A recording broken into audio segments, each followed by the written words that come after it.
Hey guys, this is Ayush here, back with another video.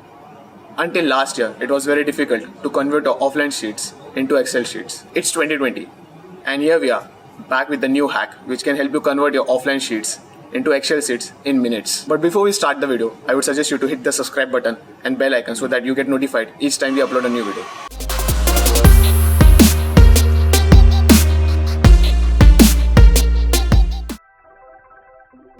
All you need to do is download Microsoft Office from the link below in the description.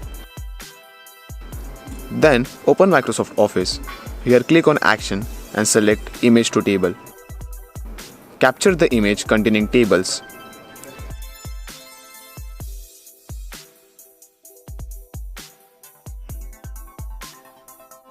Now let it process to recognize the table.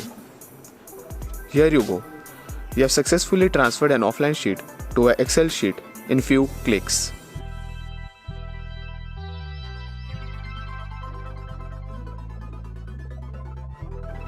Now you can edit or review your generated sheet. I hope this was a lifesaver trick for you guys. Until the next video, stay right.